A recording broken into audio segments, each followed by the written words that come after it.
Mbaknya dulu dari Universitas apa ya?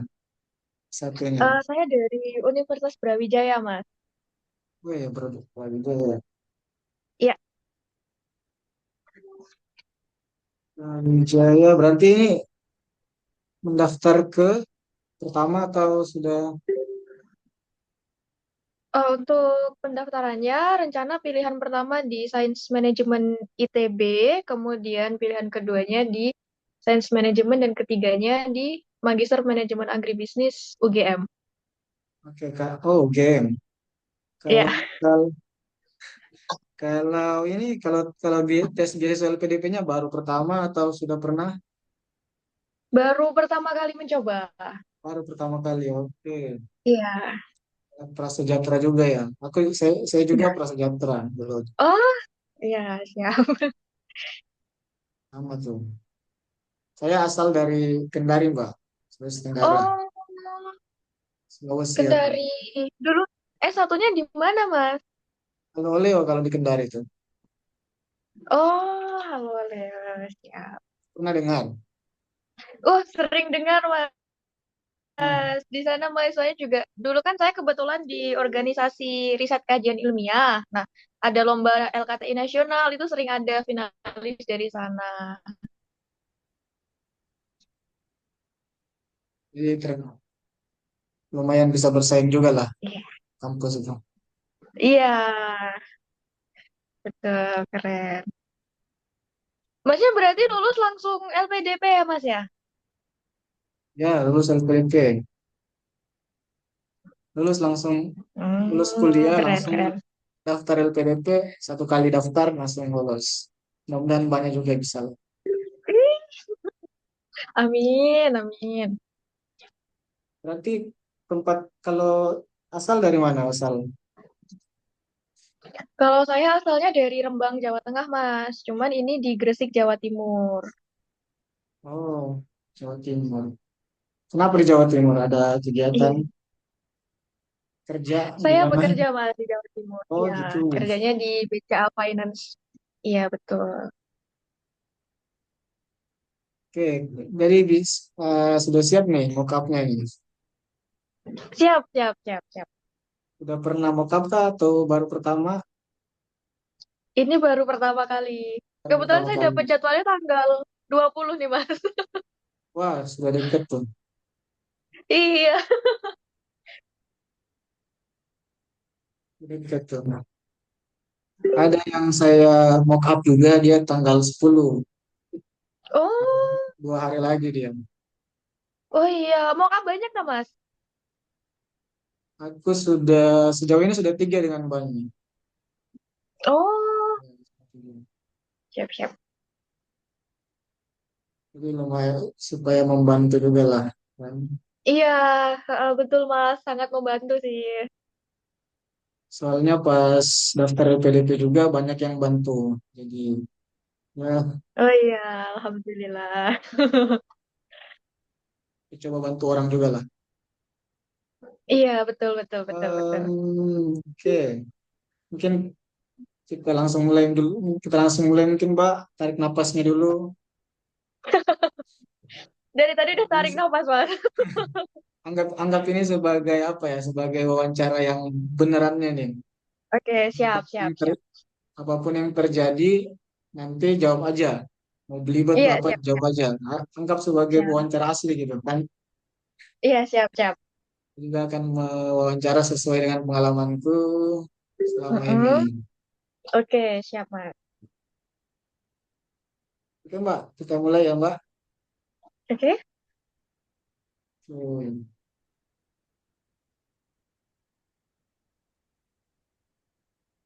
Benar ini dengan Mbak Suntari Nur Cahyani yang Iya, mendaftar betul, Bapak. mendaftar program magister dalam negeri beasiswa prasejahtera. Belum punya Iya. LOA. Oke. Silakan Mbak diperkenalkan dulu dirinya. Ya, baik. Terima kasih Bapak atas kesempatannya. Sebelumnya perkenalkan, nama saya Suntari Nur Cahyani, biasa dipanggil Tari. Saya lulusan program Sarjana Agribisnis Universitas Brawijaya. Selama berkuliah, saya aktif dalam beberapa kegiatan seperti organisasi di organisasi Prisma, Pusat Riset dan Kajian Ilmiah Mahasiswa. Selain itu, saya juga aktif menjadi asisten praktikum di beberapa mata kuliah di lab Sosial Ekonomi Pertanian, Fakultas Pertanian Universitas Brawijaya. Saya juga turut aktif dalam tim riset yang diadakan oleh dosen.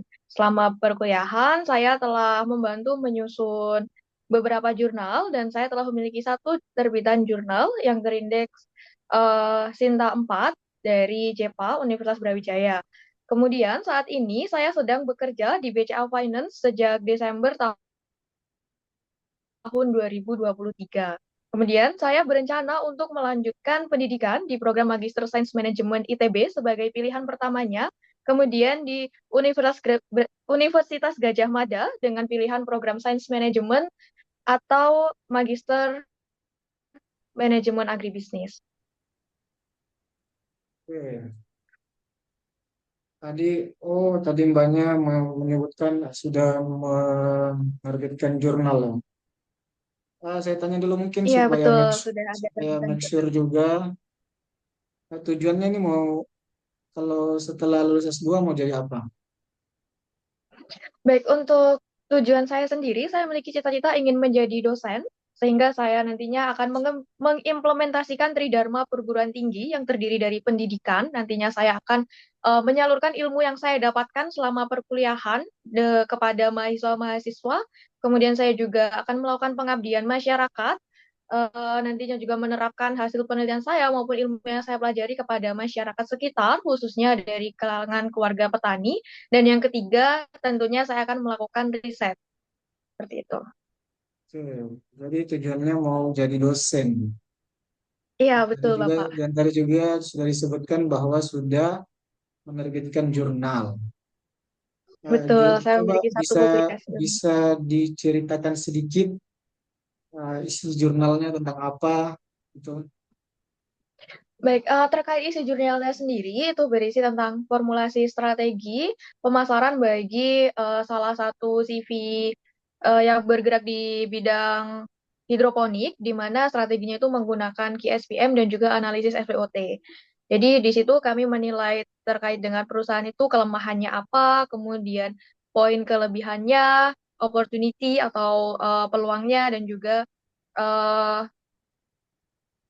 treatnya atau tantangannya, ancamannya dari luar. Kemudian kami juga merumuskan strategi apa yang sekiranya bisa diterapkan oleh perusahaan tersebut untuk mengembangkan usahanya. Jadi di situ untuk kekuatannya sendiri ada legalitas, kemudian ada paket-paket dari perusahaan itu sendiri terkait dengan produk hidroponiknya. Seperti itu. Oke. Em, Tadi banyak katanya sudah bekerja di apa tadi itu BCA bekerja Finance. di BCA Finance. Iya, betul. Dari satunya agribisnis tapi bekerja di BCA Finance. BCA Gimana tuh? Finance. Kenapa bisa Iya, itu? betul. Iya, betul. Jadi untuk program S1 saya memang sosial ekonomi pertanian, di mana di dalamnya juga terdapat beberapa penjurusan spesifik. Itu ada ekonomi pertanian, manajemen pemasaran, manajemen operasional agribisnis, komunikasi, dan juga sosiologi pertanian. Nah, kebetulan saya saat ini posisinya sebagai credit marketing officer atau sebagai marketing masuk ke dalam manajemen pemasaran.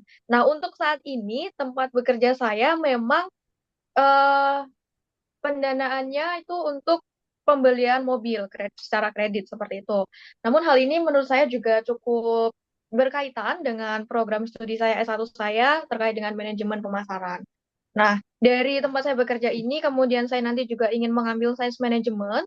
Di situ nanti juga akan saya rencana untuk melakukan penelitian, namun spesifik ke bidang pertanian, karena saya juga tertarik meneliti di bidang pertanian. Jadi, bagaimana manajemen berkelanjutan untuk para petani, khususnya dalam mendapatkan pendanaan. Seperti itu. Karena sejauh saya bekerja, kebanyakan konsumen yang membutuhkan pendanaan itu dari kalangan menengah ke atas. Jadi masih belum menyentuh ke para petaninya. Seperti itu. Oke. Jadi masih ada kaitannya ya dengan satunya dengan pekerjaannya ya. Iya, betul masih ada kaitannya meskipun tidak secara langsung. Bukan secara tidak langsung. Oke. Em, Kenapa melanjutkan S2 padahal sudah bekerja? Kan kalau sudah bekerja kan udah sejahtera tuh. Kenapa mau memilih mau belajar lagi? Rasanya itu kalau belajar itu capek tuh. Nah, sudah Iya, ada gaji kan. Ngapain? Lanjut lagi. ya, baik. Jadi, saya ingin belajar lagi karena memang tujuan dan juga cita-cita saya menjadi seorang dosen. Nah, untuk menjadi seorang dosen sendiri, saya menyadari bahwa ilmu yang saya miliki itu masih sangat kurang, sehingga saya perlu melanjutkan jenjang ke S2, bahkan S3 nantinya. Kemudian terkait dengan kesejahteraan sendiri, memang betul bahwasannya setelah bekerja saya sudah mendapatkan gaji. Namun lagi dan lagi, tujuan saya bukan hanya sekedar untuk mendapatkan gaji, namun lebih dari itu. Apabila saya bisa menjadi dosen nantinya, seperti yang saya bilang, saya akan menerapkan Tridharma perguruan tinggi. Yang pertama pendidikan, riset, dan juga pengabdian masyarakat. Saya rasa itu nanti dampaknya akan lebih besar dibandingkan saya berada di posisi saya saat ini sebagai marketing. Oke. Kemudian, baik, kemudian saya juga ingin mendalami lagi tentang pertanian, khususnya di manajemennya, sehingga nantinya saya juga akan masuk ke dunia pertanian, bukan di pendanaan secara umum, seperti itu. Oke. Jadi ini fokusnya ingin ke bidang pertanian dari Di dosen. manajemennya, ya betul, di manajemennya. Oke. Rencana mau lanjut di mana, Mbak? Baik, untuk pilihan pertama yang saya jadikan prioritas di Sains Manajemen ITB. Kenapa di ITB pilihan pertamanya? Baik, pertama saya memilih ITB karena untuk ITB sendiri itu kan Institut Teknologi ya. Jadi nanti harapannya ketika saya masuk di sana saya dapat membangun relasi dengan teman-teman yang berbeda bidang, lebih tepatnya ke teknologi. Karena saya juga menyadari betul bahwasanya salah satu permasalahan di bidang pertanian selain bagian pendanaannya dan manajemennya itu juga kurangnya penerapan teknologi.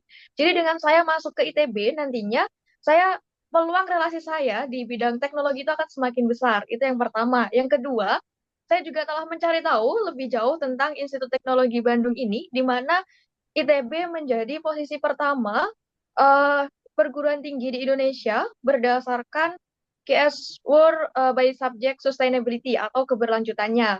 Bagi saya, sebuah ilmu yang dapat dipraktekkan dan bermanfaat langsung serta memiliki keberlanjutan itu adalah hal yang sangat penting sehingga itu sesuai dengan visi saya untuk masuk ke ITB. Kemudian untuk programnya sendiri saya memilih Science Management dikarenakan nanti di sana saya akan mempelajari beberapa bidang yang diperlukan seperti eh, manajemen manusia, kewirausahaan, kemudian ada teknologi, kemudian di sana juga akan mempelajari tentang pendanaan, pengambilan keputusan, manajemen resiko dan sebagainya. Kurang lebih seperti itu. Oke, baik. Jadi ITB. Kenapa nggak ke tempat lain kayak misal UGM? Baik untuk Memangnya ITB lebih baik dari UGM atau gimana? Baik, untuk tempat lainnya sendiri seperti UGM, UGM memang menjadi tujuan kampus saya yang nomor dua setelah ITB. Terkait dengan apakah ITB lebih baik dari UGM, kembali lagi bahwa tujuan saya di sana itu ingin mencari relasi lebih kuat dalam bidang teknologinya. Di mana untuk Institut Teknologi sendiri itu tentunya lebih terdepan dibandingkan dengan Universitas Gajah Mada yang notabene di sini lebih umum untuk ilmunya. Itu yang pertama. Kemudian yang kedua, lingkungan di ITB ini di Bandung itu juga terkenal dengan lingkungan pertaniannya yang unggul dengan berbagai komoditas seperti sayuran, kemudian buahnya stroberi, kemudian untuk agrowisata juga di sana banyak, di mana menurut saya itu akan lebih menunjang dalam saya mempelajari bidang pertanian. Kemudian tadi juga berdasarkan record dari pendidikannya, kualitasnya, laboratorium-laboratorium yang menunjang itu juga sudah bagus, sangat bagus. Kemudian saya juga sebenarnya sudah pernah mencoba mendaftar di ITB, namun memang belum berhasil dan saya sempat berdiskusi dengan salah satu dosen di sana. Kemudian beliau cukup tertarik dengan topik penelitian saya dan beliau juga cukup ahli di bidangnya. Jadi Dari situ saya memutuskan untuk memprioritaskan ITB. Itu mendaftar S2 atau S1 itu yang gagal? Mendaftar S2. S2. Wow. Terus masih mau coba lagi ke UTB. Iya Gimana betul, kalau misal nggak lolos lagi, gimana? ya baik. Jadi selama pendaftaran kemarin itu saya sudah melakukan beberapa evaluasi penyebab kegagalan saya. Yang pertama itu karena dalam menyusun proposal riset, saya mengakui bahwa saya cenderung kurang mempersiapkannya. Dalam artian saya membuat dalam waktu 1 hingga 2 hari karena kesibukan bekerja. Karena kan juga waktu itu saya belum tahu betul alur pendaftarannya dan saya memang mencoba untuk belajar, mencari tahu seperti apa skemanya, bagaimana presentasi proposal risetnya. Saya mempresentasikan proposal riset saya dan saya akui masih banyak kekurangan di sana. Dan justru dari situ saya mendapatkan kesempatan untuk berdiskusi dengan dosen dari ITB. Saya diberikan beberapa saran dan masukan untuk lebih baik saya mengambil topik tentang daripada sustainable management saja, saya lebih baik mengambil tentang pendanaan di bidang pertanian karena itu juga menjadi masalah yang masih besar di bidang pertanian seperti itu dan itu juga berkaitan dengan pekerjaan saya saat ini di bidang pendanaan. Kemudian Baik. saya masih mau mencoba lagi karena memang saya memiliki jiwa pantang menyerah sehingga ketika saya gagal 1 kali maka saya akan mencoba lagi. Dan tadi ada pertanyaan bagaimana jika saya gagal lagi? Maka jawabannya adalah saya akan mencoba 1 kali lagi dan menyesuaikan dengan timeline LPDP ini. Mengingat apabila saya lolos di tahap ini, saya akan mencoba lagi untuk tahun depan. Dan jika memang tahun depan tidak lolos lagi, maka saya akan mencoba ke pilihan kedua dan ketiga. Oke, baik. Jadi sekarang sudah mempersiapkan ya. Eh, Kapan rencana mendaftar ke UTB lagi? Udah buka nggak Untuk, pendaftarannya? Atau kapan lah untuk, buka pendaftarannya gitu? baik. Untuk pendaftarannya lagi akan dibuka di bulan Februari tahun 2025 karena program yang saya tuju, Magister Sains Manajemen ITB ini hanya membuka pendaftaran untuk semester ganjil. Oh, oke, baik. Saya tanya terkait ini ya, terkait jurusan tadi. Sudahkah Anda mengenal mata kuliahnya yang ingin Anda ambil nanti? Baik terkait dengan mata kuliah yang akan saya ambil nanti, saya sudah mencari tahu dan saya sudah mengetahui mata kuliahnya beserta kurikulum yang diterapkan di sana. Dan dari beberapa mata kuliah tersebut, saya cukup eh, mengetahuinya karena di S1 saya kan juga agribisnis tuh ada manajemennya. Jadi beberapa saya sudah cukup familiar. Bisakah Anda menyebutkan mata kuliahnya? Belum Baik bisa? untuk mata kuliahnya sendiri itu ada eh, metode penelitian tentunya, kemudian ada tentang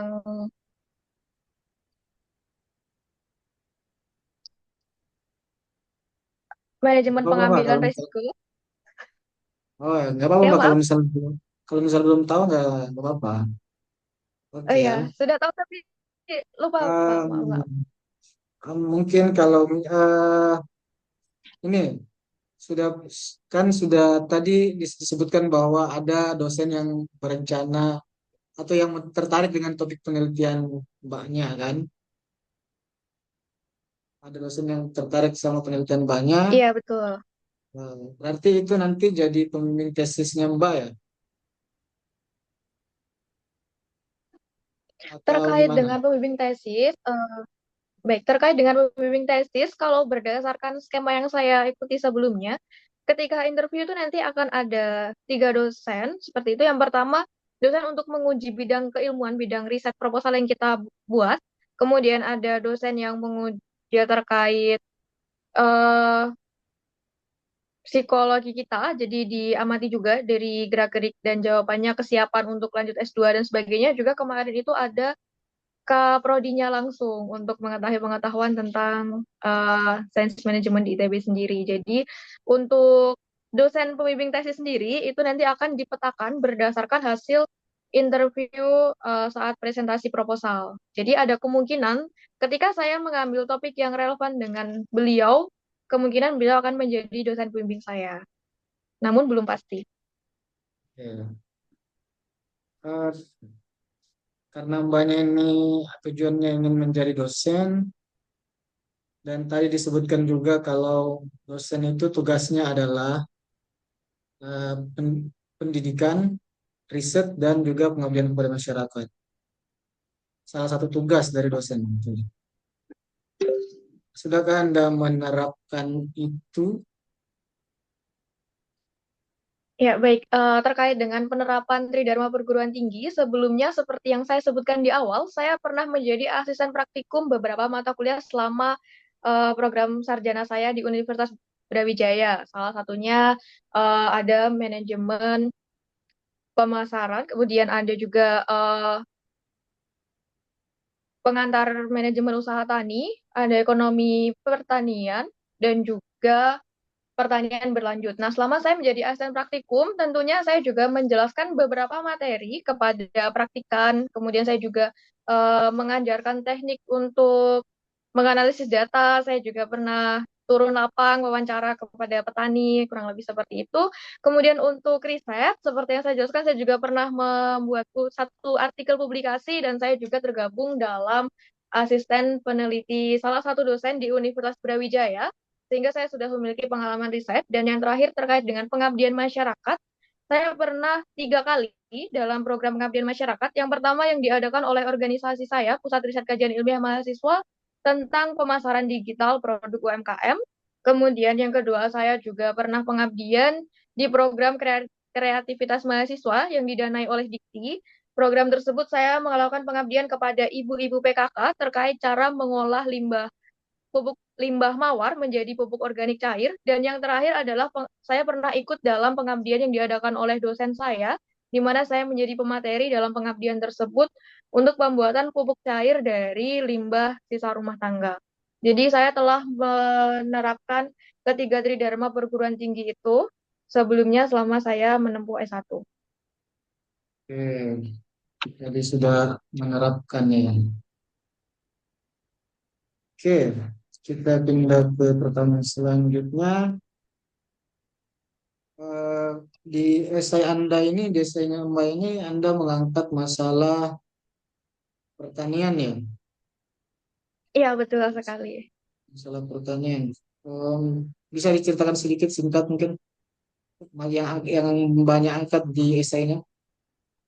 Ya baik, jadi untuk masalah pertanian sendiri itu sebenarnya bukan suatu masalah yang kecil. Masalah pertanian sendiri itu adalah kompleks sejak awal dari eh, ilmunya, karena kebanyakan petani di Indonesia merupakan petani yang dari lulusan pendidikannya SD sampai SMP, kemudian usianya juga dalam rentang usia yang sudah tidak produktif lagi, sudah di 40 ke atas yang mendominasi, sehingga untuk sumber daya manusia sendiri itu memang kurang, penguasaan teknologinya juga masih kurang, kemudian dari segi modal dan pendanaannya itu juga masih sangat kurang, di mana sebagian besar petani itu masih eh, kesulitan dalam mendapatkan informasi terkait dengan pendanaan.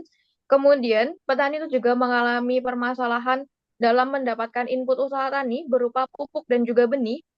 Memang pemerintah sudah memberikan subsidi benih, pupuk, dan sebagainya, namun petani di lapangan itu masih kesulitan untuk mendapatkan benih dan pupuk berkualitas.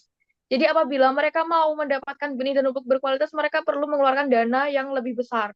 Selain itu, adopsi teknologi di pertanian Indonesia itu juga masih sangat minim. Hal ini saya temui langsung di Malang, tempat saya berkuliah di Kota Malang. Itu petaninya masih banyak yang menggunakan cara manual, dan di daerah saya sendiri, di Kabupaten Rembang, Jawa Tengah, itu juga masih sangat minim tingkat adopsi teknologinya. Kemudian masuk ke dalam praktek pertaniannya, di praktek pertanian itu juga masih konvensional, masih banyak yang mengharapkan dari tada hujan dan seterusnya. Kemudian setelah panen pun itu juga teknologinya masih kurang, petani masih menjual ke tengkulak dengan harga yang rendah. Sering dia terjadi juga ketika terjadi kekeringan atau serangan hama itu petani mengalami kegagalan panen. Dan bahkan jika petani berhasil panen mendapatkan produk yang berkualitas, itu seringkali petani mengalami kendala dalam pemasarannya.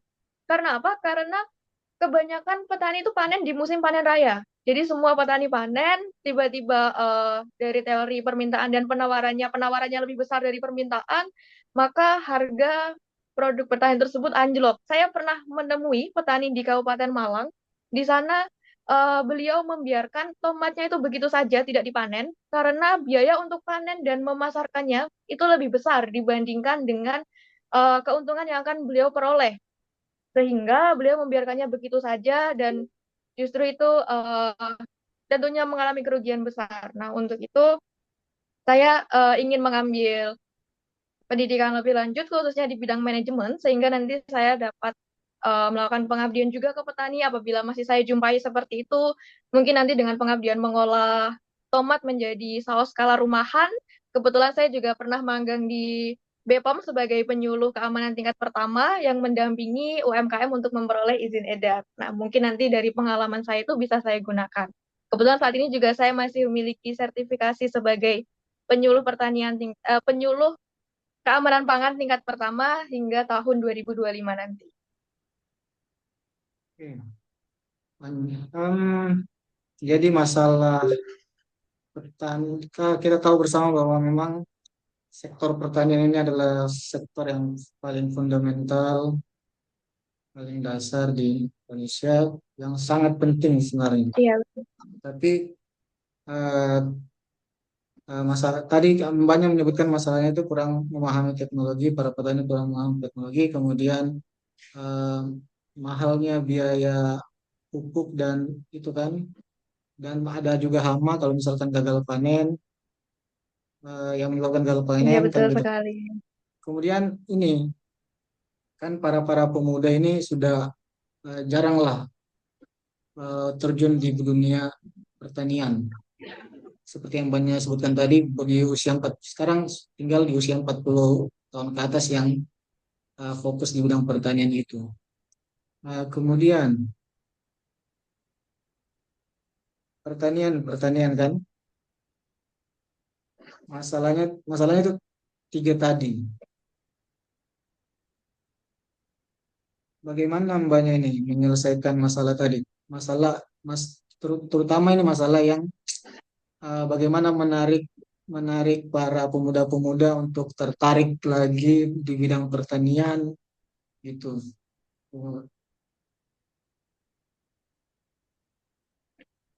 Iya, baik, terima kasih. Jadi untuk menyelesaikan masalah tersebut, saya akui memang bukanlah suatu hal yang mudah, karena bahkan dari pemerintah dan beberapa pihak itu telah berupaya, namun masalah tersebut itu masih saja belum terselesaikan. Jadi saya tidak berani bermuluk-muluk untuk mengatakan saya akan menyelesaikan masalah tersebut. Namun saya akan berusaha untuk sedikit memperbaiki keadaan dengan cara saya berperan sebagai dosen tadi. Yang pertama kan saya akan mengajar banyak mahasiswa. Dari situ nanti saya akan menularkan ilmu dan juga semangat motivasi untuk berkembang di bidang pertanian. Dibandingkan dengan saya sendiri terjun secara langsung, menurut saya sebagai dosen itu lebih banyak menjangkau mahasiswa dan saya akan bisa menjangkau lebih banyak orang lagi. Kemudian yang kedua saya juga akan melakukan pengabdian masyarakat kepada masyarakat seperti tadi, semisalnya masih ada katakanlah tomat yang dibiarkan begitu saja, itu kan nanti akan bisa menjadi tambahan nilai ketika dibuat sebagai saus skala rumahan yang diberikan izin edar sehingga nanti bisa dipasarkan dan masa penyimpanannya lebih panjang. Kemudian dengan riset dan juga penelitian untuk menambahkan wawasan terkait dengan apa sih permasalahan sebenarnya dan kira-kira bagaimana mengatasinya itu kan bisa dengan riset dan nantinya akan dipublikasikan. Kemudian dengan saya masuk di ITB itu juga salah satu langkah saya untuk menambah relasi kepada orang-orang yang mahir di bidang teknologi sehingga nanti saya akan bekerja sama dengan mereka untuk meningkatkan adopsi teknologi di tingkat petani. Dan saya juga nantinya akan berusaha bekerja sama dengan pihak lainnya seperti dari pemerintah maupun perusahaan swasta. Oke, mungkin saya tanyakan kepada mbaknya sedikit lagi tadi. Kita tahu bersama juga kalau petani-petani itu banyak yang berhenti menjadi petani karena kenapa? Karena tidak tersedianya pupuk atau misalkan pupuknya itu mahal kan. Dan kalau tidak dibeli pupuknya itu biasa gagal panennya itu resikonya tinggi kan. Coba dari sudut pandang banyak itu melihat itu gimana tuh? Dari dari kenapa kenapa bisa pupuk itu mahal? Dan kemudian kenapa Baik, harga jual dari apa yang ditanam oleh petani itu nggak terlalu signifikan besar apanya harganya itu nggak terlalu menguntungkan lah. Karena kenapa? Karena ditutupi tadi sama harga pupuk yang mahal. Makanya itu menjadi pertimbangan juga dari para petani untuk bertani. Coba deh kalau saya lihat dari sudut pandang banyak mengomentari itu gimana? ya baik. Izin menjawab terkait dengan fenomena harga pupuk yang mahal atau pupuk subsidi yang ketersediaannya langka itu memang menjadi salah satu permasalahan petani dari tahun ke tahun. Dan untuk upaya penyelesaiannya sendiri itu saya rasa juga masih belum benar-benar dapat mengatasi masalah dari akar-akarnya karena pemerintah juga saya yakin sudah berusaha memberikan subsidi dan sebagainya mungkin dari proses distribusinya yang memerlukan waktu lama dan kemudian pengetahuan dari petani terkait akses pupuk itu menurut saya juga masih rendah karena untuk petani-petani dengan skala yang lebih besar itu bisa mendapatkan pupuk seperti itu. Sementara petani-petani kecil itu cenderung lebih susah dalam mendapatkannya karena akses informasinya juga kurang. Kemudian terkait modalnya itu juga sudah menjadi permasalahan dari tahun ke tahun karena mayoritas petani di Indonesia sendiri itu adalah petani gurem dengan kepemilikan lahan kurang dari 1,5 hektar. Apalagi di Jawa, karena kalau kita tahu bersama di Jawa ini sistemnya itu bagi waris, itu seberapa pun tanahnya, kalau misal punya anak 5 ya dibagi 5, terus nanti kalau punya anak lagi dibagi lagi semakin kecil dan semakin kecil. Kemudian untuk penyelesaiannya sendiri itu saya rasa memang masalah yang kompleks dan besar, untuk skala besar, saya tidak bisa menjamin saya akan bisa menyelesaikannya. Namun untuk di skala kecil, saya pernah melakukan pengabdian pembuatan pupuk organik cair dari limbah mawar dan juga limbah rumah tangga itu bisa dijadikan sebagai alternatif solusi. Dan juga nanti dengan adanya penerapan pertanian berkelanjutan yang tidak hanya bergantung pada pupuk anorganik, namun juga ada pupuk organiknya, kemudian juga mengendalikan hama tanaman menggunakan bahan alami, juga menggunakan hama predator dan sebagainya, itu saya rasa cukup signifikan untuk menekan biaya pertanian. Kemudian terkait dengan harga jual yang tidak sebanding dengan input pertaniannya, itu saya rasa juga karena ada permasalahan komoditas pertanian sendiri. Yang pertama, kebanyakan itu tidak dapat disimpan dalam jangka waktu lama. Sementara pada saat panen tiba, itu biasanya yang panen bukan hanya satu dua petani. Namun misal kalau musim mangga, itu kan satu Indonesia musim mangga semua. Jadi orang-orang panen mangga semua. Sementara eh, permintaan orang mau beli mangga itu juga segitu-gitu aja. Nggak semua mangga yang dipanen tuh bisa dibeli. Padahal mangga itu juga cepat busuk atau rusak kualitasnya dan seterusnya. Itu yang menyebabkan harga komoditas pertanian itu turun saat panen raya. Karena kan eh, supply atau penawaran itu jauh lebih besar dibandingkan dengan permintaan sehingga harganya memang turun.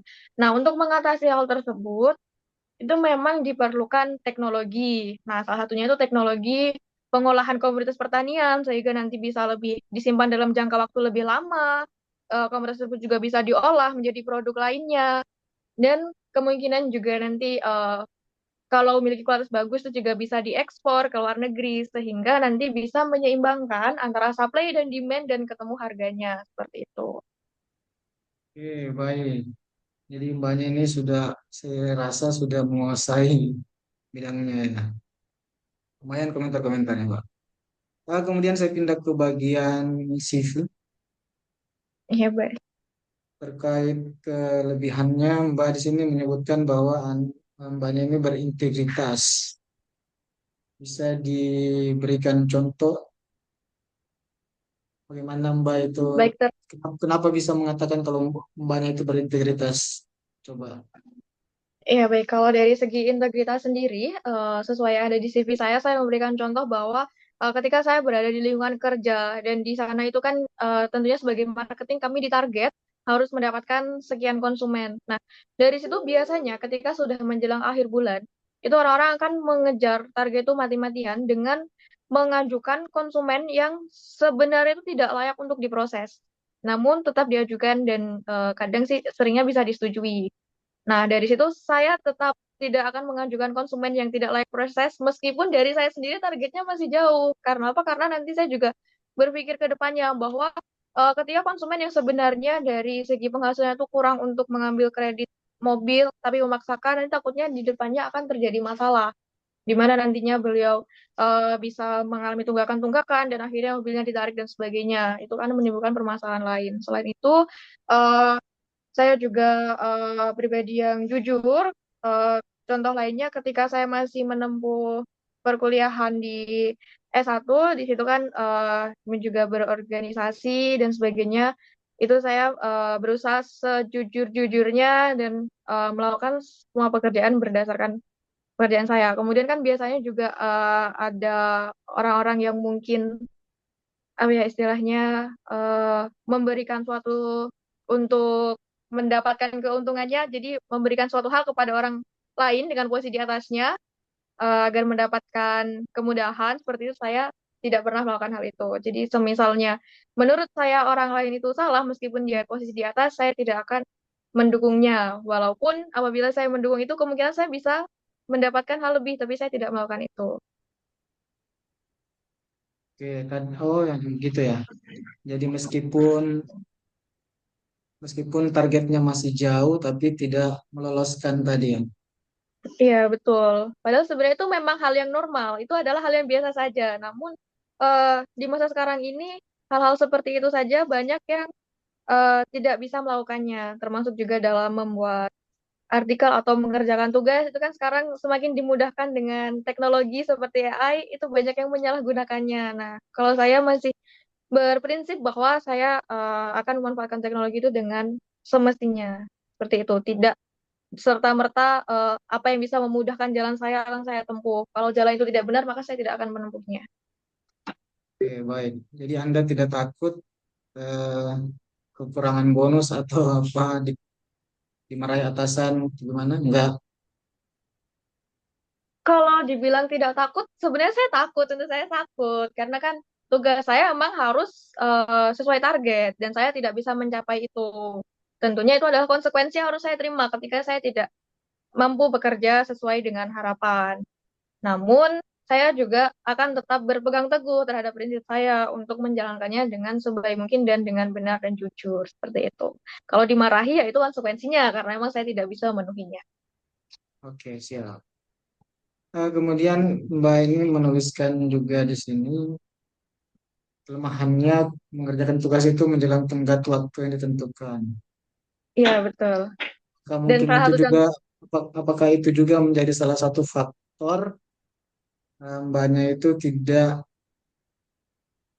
sesuai target. baik, kalau terkait dengan sesuai target atau tidak, itu bukan menjadi faktornya, karena saya juga sudah melakukan pekerjaan sesuai dengan SOP, dan tentunya setiap hari saya sudah membuat jadwal dan juga target berapa orang yang harus saya follow up, bagaimana saya eh, mengejarnya untuk bisa diproses di kami sebagai marketing. Jadi itu bukan masalah kenapa saya tidak bisa mencapai target, karena memang pada dasarnya saya ini masih dalam proses belajar juga, masih sebagai karyawan baru, dan itu adalah hal yang normal jika saya belum bisa mencapai target seperti senior-senior saya di kantor.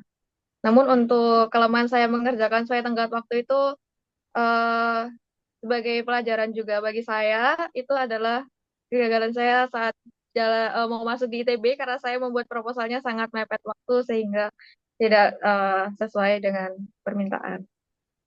Oke, Dan dari situ baik. saya juga sudah berusaha memperbaikinya dengan menyusun jadwal agar terus lebih rapi lagi dan saya mengerjakan sesuatu sesuai jadwal itu. Oke, gini saya, karena gini saya khawatirnya kan. Kami LPDP itu apa namanya memberikan beasiswa itu tidak sembarang kan, tidak sembarang orang mendapatkan beasiswa LPDP. Harus orang-orang memang atau biasa orang sis orang Indonesia yang memang berpotensi atau memang layak mendapatkan LPDP. Karena takutnya Mbak ini ketika dikasih beasiswa LPDP, dikasih beasiswa untuk studi magister, takutnya kejadian ini terulang lagi nih, mengerjakan tugas menjelang tenggat waktu. Jadi, jangan sampai kuliahnya itu jadi kacau, itu saya khawatir itu. Ya, baik. Terkait dengan pengerjaan tugas menjelang tenggat waktu itu, pertama saya juga sudah menyusun jadwal sesuai, dan yang kedua, meskipun mengerjakannya itu menjelang tenggat waktu, namun pengalaman selama ini saya belum pernah untuk melewatkan dari batas waktu tersebut. Jadi memang mungkin pengerjaan secara buru-buru, namun saya selalu berhasil menyelesaikannya tepat waktu. Oke, gitu ya. Kemudian, ini satu pertanyaan yang saya ingat dulu. Saya masih terganggu. Jangan sampai saya masih mengira-ngira nih. Jangan sampai mbaknya ini eh, lanjut S2 itu karena apa ya? Kan tadi mbaknya ini lagi kerja kan, lagi bekerja sekarang. Kalau misalkan mbaknya ini eh, mendapatkan beasiswa LPDP, apakah resign atau apa gitu? Iya, betul. Kalau saya mendapatkan beasiswa S2 ini, tentunya saya akan mengundurkan diri dengan cara yang sesuai dari pekerjaan saya saat ini. Oke, mengundurkan diri ya. Ya, Jadi saya takutnya ini jangan sampai eh, Anda lanjut S2 ini sebagai pelarian saja, sampai kan? Jangan sampai karena tidak nyaman lagi bekerja di situ, akhirnya memilih untuk lanjut. Gimana komentarnya?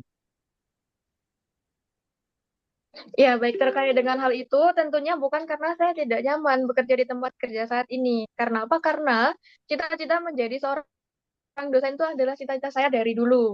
Sehingga saya memutuskan untuk melanjutkan S2 ini. Sebenarnya saya ingin lanjut dari tahun sebelumnya, namun karena waktu itu pendaftaran LPDP sudah terlewat ketika saya selesai yudisium, maka saya tidak bisa mendaftar di tahun kemarin. Kemudian untuk menunggu LPDP buka lagi itu kan ada rentang waktu yang lumayan panjang. Nah, saya memutuskan untuk mengisi waktu tersebut dengan melakukan hal produktif seperti bekerja.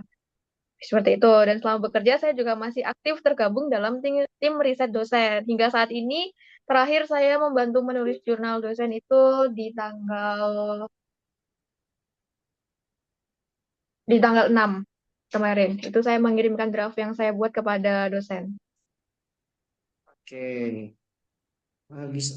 mungkin Mbak ada pengalaman yang menyedihkan gitu, bisa diceritakan selain yang gagal gagal tadi ya, gagal daftar di ITB tadi.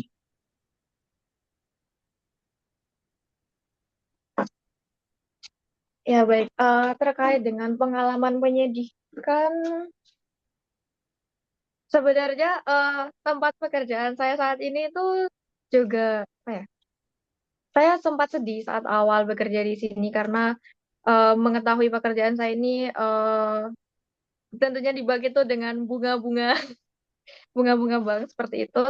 Itu saya merasa kasihan dengan nasabah-nasabah yang mendapatkan bunga bank seperti itu. Kemudian saya juga melihat ada beberapa nasabah yang kesulitan dalam melakukan pembayaran, bahkan ada kasus sempat ada demo di tempat saya bekerja karena mobil yang dikreditnya itu ditarik oleh leasing seperti itu karena beliaunya tidak mampu membayar. Nah, dari situ saya juga merasa sedih, merasa bersalah. Saya bekerja di sini, apakah ini adalah suatu pekerjaan yang benar atau tidak? Karena eh, saya itu tidak tega juga begitu melihat nasabah-nasabah yang mengalami hal yang tidak baik seperti itu. Makanya dari situ saya berusaha bekerja dengan sebaik mungkin dan saya tidak akan memproses nasabah-nasabah yang saya rasa tidak layak untuk mendapatkan kredit ini karena nantinya akan menjadi masalah yang lebih besar di depan bagi nasabah itu sendiri.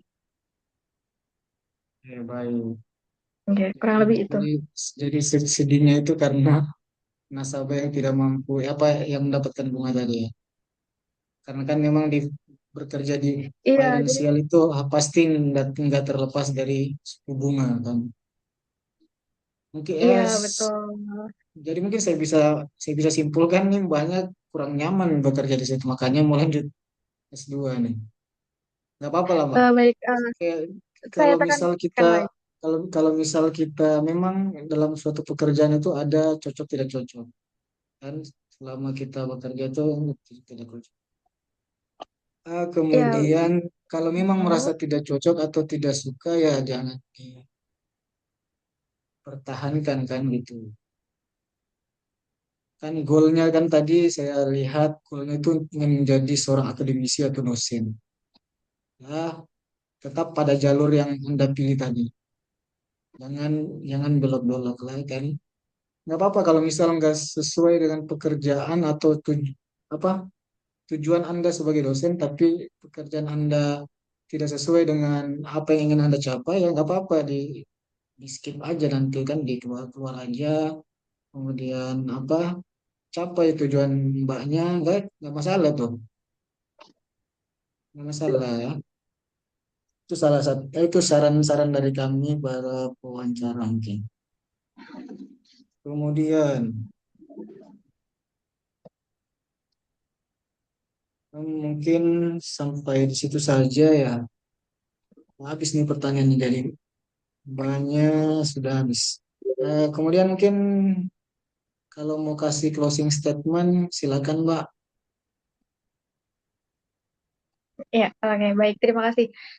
Menurut saya, suatu ilmu yang paling baik adalah ilmu yang bermanfaat bagi lingkungannya. Sehingga harapannya nanti ketika saya dapat kesempatan untuk lanjut S2, program magister dan didanai oleh LPDP, saya akan berusaha semaksimal mungkin agar ilmu-ilmu yang saya dapatkan itu nantinya akan bermanfaat secara langsung bagi orang-orang di sekitar saya, baik itu dari segi akademisi maupun masyarakat-masyarakat khususnya dari keluarga petani. Kurang lebih seperti itu. Terima kasih atas waktunya. Oke, oke ya. Oke ya Mbak. Gimana Mbak rasanya?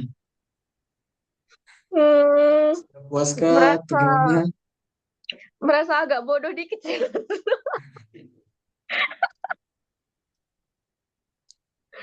Aku itu udah riset, udah buka Hmm, berkali-kali websitenya, udah tahu mata kuliahnya. Cuman kalau pas ditanya itu nggak tahu, hilang semua. Itu juga salah satu kesalahan saya waktu interview.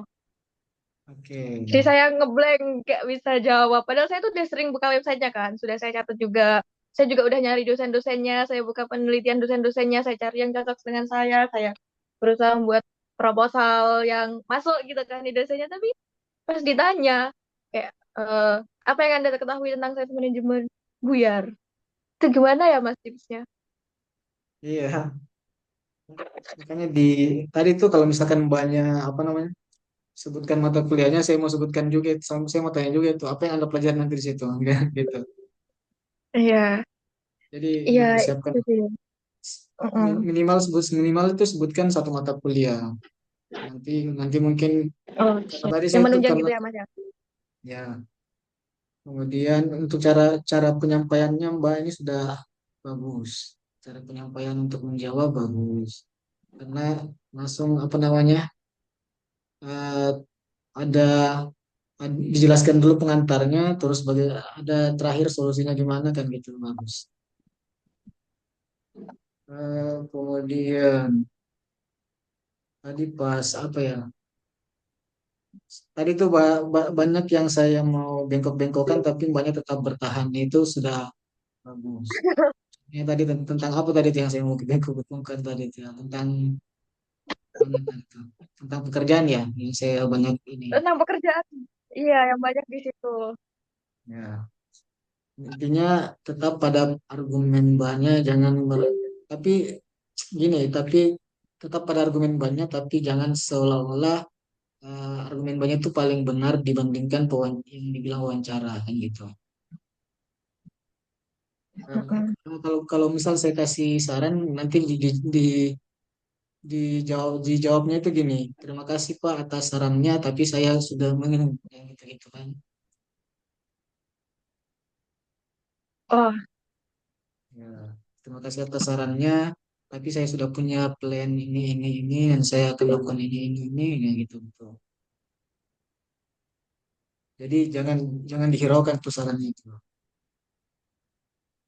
oh ya siap.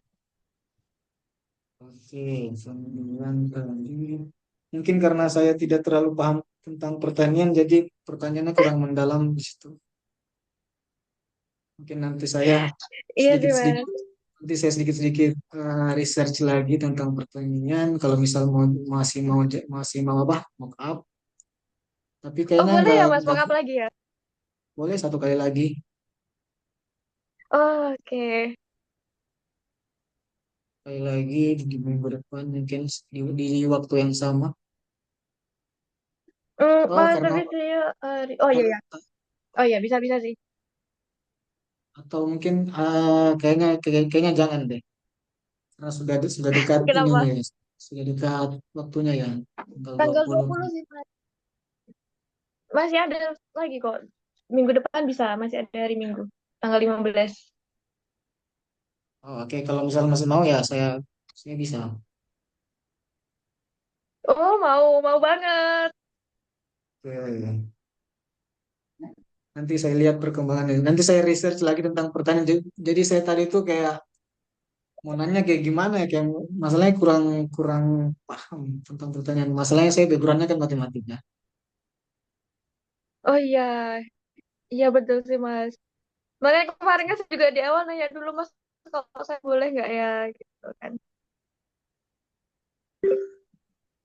Ya, tapi gambaran gambaran interview tadi itu semacam gitu-gitulah. Ditanya terkait ilmu pertaniannya, kemudian kelebihan-kelebihan isi Heeh. mbaknya, kemudian kalau misalkan bekerja ditanya riwayat pekerjaannya, gitu kan. Apa yang dilakukan pada saat bekerja gitu-gitu. Udah sama kayak gitu dan Oh iya, siapkan siapkan aja jawabannya nanti. Oke ya, iya mungkin ada oke yang Mas, siap. Iya ditanyakan dulu. siap.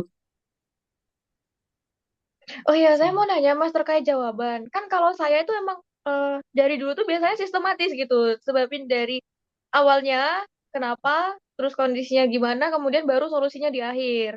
Nah, cuman kemarin tuh sempet join seminar, webinar-webinar gitulah tentang interview ini. Ada yang bilang kalau jangan terlalu banyak bertele-tele. Jadi interview itu berpotensi bingung jawabannya di mana. Jadi kayak mending langsung pertanyaannya apa, langsung jawab, baru habis itu dikasih penjelasan rinci. Nah, itu bagusnya gimana ya, Mas? Soalnya kalau saya tuh dari dulu tuh emang tipenya yang sistematis dari awal dulu, terus kondisinya baru ini, baru saya maunya gimana gitu. Oke, gini, kalau misalkan ada pertanyaan, langsung jawab dulu poinnya. Poinnya di awal dulu tuh Mm-mm. poinnya. Poinnya di awal terus apa namanya? Penjelasan-penjelasannya di akhir, di tengah, terus dipertegas lagi di akhir. Kayak gitu poin. Penting poinnya Super itu tegas lagi. terus Kalau supaya tadi, poinnya itu tersampai. Tadi sebenarnya itu oke. Kalau tadi eh, itu jawaban saya tuh udah bisa masih diterima terlalu apa terlalu bertele-tele ya, Mas? Atau muter-muter gitu? kalau saya lihat itu penjelasan banyak tuh bagus.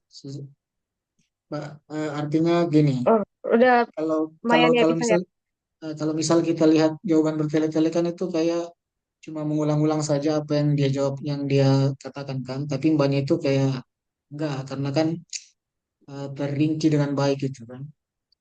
Yang dimaksud Oh bertele-tele gitu itu ya. atau yang tidak to the point itu eh, Mm-mm.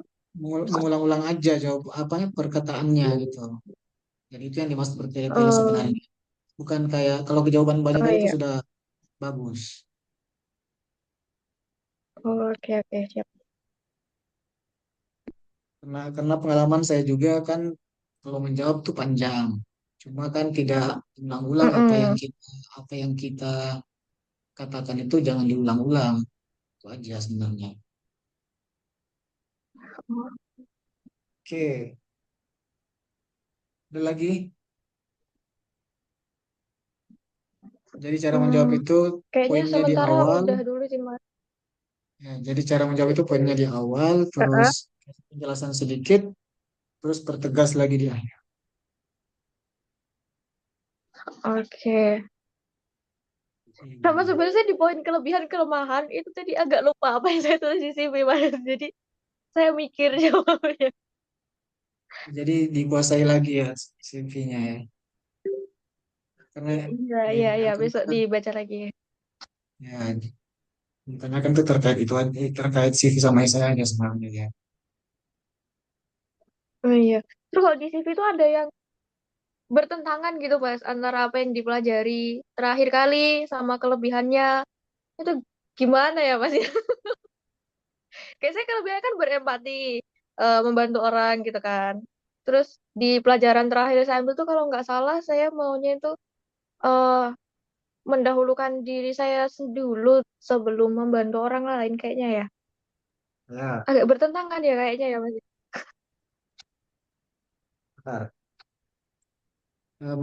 Mendahulukan tugas dulu baru yang lain. Orang lain. Kalau biasanya kan juga berempati Kak, suka membantu orang lain gitu-gitu kalau nggak salah ya. Sambil buka. Bersalah-bersalah dan bila inovatif. Aduh. Ya ya kayak ini ya, Kayak bertentangan gitu kan ya. kontradiksi ya.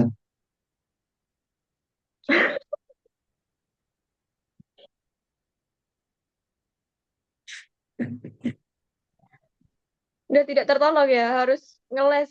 Masa ngeles sih? Mending mending Harus jujur tapi blunder atau ngeles. Mending mana-mana. pertahankan aja yang Boleh sudah ya ditulis ngeles di ya? sini. Nggak boleh karena kan ini sudah tertulis di sini. Jadi mbak, Oh iya. artinya kalau kalau misal kita ngeles itu kayak apa ya? Ya memang kita tulis esai itu tidak tidak apa namanya, tidak terukur gitu. Artinya kita bisa Hmm, menilai apa namanya, pewawancara bisa menilai ah ini acak-acakan dia buat-buat esainya nih. Jadi dipertahankan aja apa yang ada di esai. oke siap. Mungkin nanti saya karena banyak sudah kasih celah nih nanti di pertanyaan berikutnya di Iya. muka muka berikutnya saya tanyakan ya. Iya boleh, saya juga akan mencari jawabannya. Oke, ini saya sudah dapat celahnya tuh. Oke ya. Iya. Sama saya tuh di Oke. esai itu ada ini loh Mas nulisnya.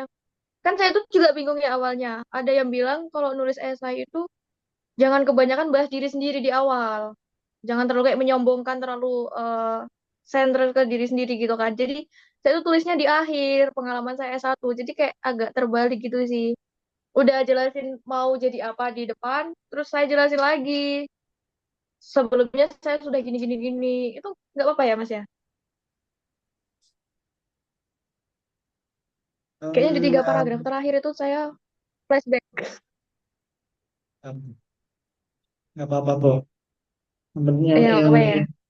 yang jelas itu ada masalah yang diangkat, kemudian ada penjelasan-penjelasan Mm-mm, sedikit tentang perguruan tinggi, CV-nya mm-mm.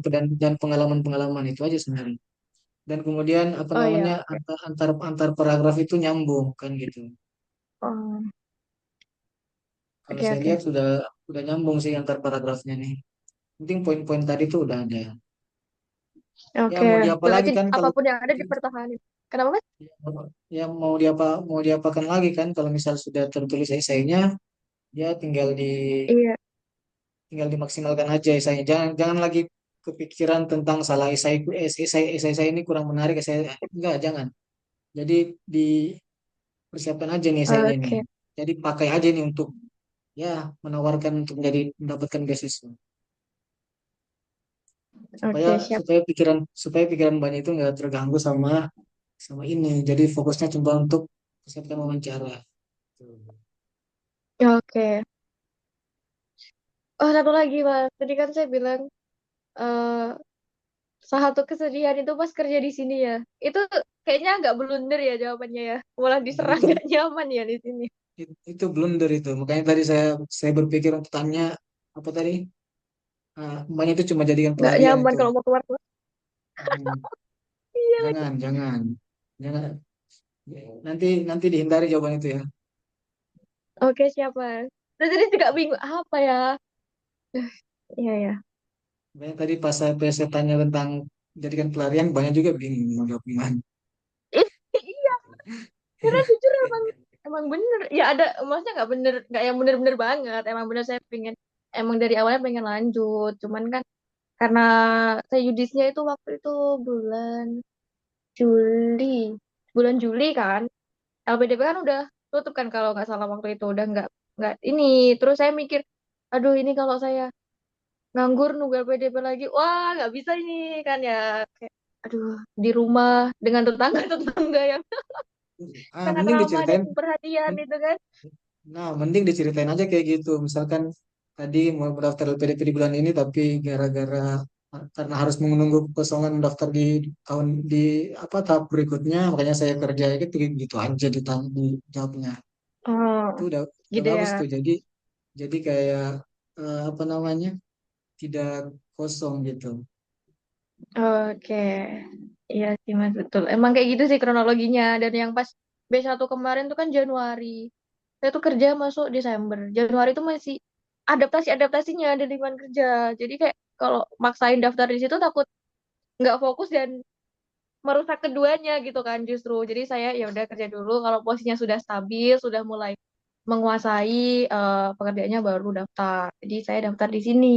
Terus satu lagi terakhir, yang masalah saya gagal daftar di ITB itu perlu diceritakan nggak ya? Itu agak ini juga sih, agak kebodohan dikit daftar S2. Pokoknya kalau kegagalan-kegagalan itu sebenarnya apa ya? Jangan jangan kegagalan-kegagalan itu yang menyangkut menyangkut apa? Yang kayak penilaian di LPD kan tujuannya kan mau daftar di ITB, tapi Mm-mm. jadi diceritakan gagal di ITB. Itu kan kayak apa ya? Kayak wawancara nanti kurang yakin. Nanti jangan sampai gagal lagi tidak dapat di ITB kan gitu. Tapi kan maksud saya mau ngangkat ininya sih Mas, jiwa-jiwa pantang menyerahnya gitu. Kalau Nggak, kalau mau misal nggak kalau misal disarankan. mau ngangkat jiwa-jiwa pantang menyerahnya, bagusnya tuh kayak Mm-mm. di pengalaman S1, misal misal pernah gagal apa, Oh, jangan gagal mendaftar di ITB. oh iya sih ya. Misalkan ada kegagalan apa pas S1, terus diperbaikinya gimana, nah dan itu.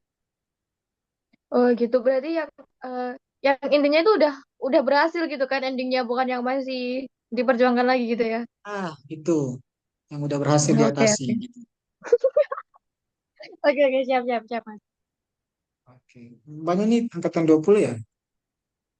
Angkatan 19. Oh, 19. Berarti lulus 5 tahun. Loh, enggak dong, saya lulusnya di 2023. 19 Oh, masuk 4 tahun. 4 tahun. Oh, gitu. Dari 2023. Oh, oke.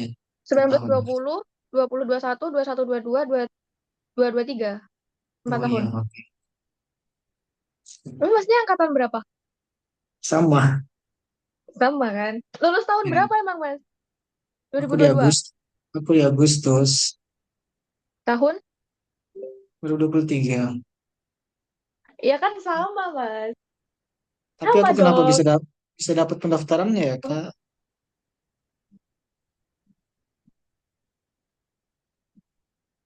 Daftarnya di batch 1 2024 nggak sih, Mas? Enggak ya? Ya, di Di batch 2024 1 ya. Nah, 2024 itu saya sudah masuk bekerja dan sedang adaptasi-adaptasinya. Jadi Oh, memutuskan gitu. untuk tidak mendaftar. Iya, Hmm. begitu. Oke lah, kalau gitu ya. Hmm. Ternyata seangkatan kita nih. Ya. Iya, Oke lah, Mbak. memang. Oke lah, Mbak. Kalau gitu silakan dilanjutkan lagi aktivitasnya. Saya juga mau kerja tugas nih, aduh. Oke, siap. Oke ya. Makasih banyak ya, Mas ya. Oke, saya apa namanya? Oke, Saya ini aku izin leave ya. end meeting. Oh, oke, siap. Ya.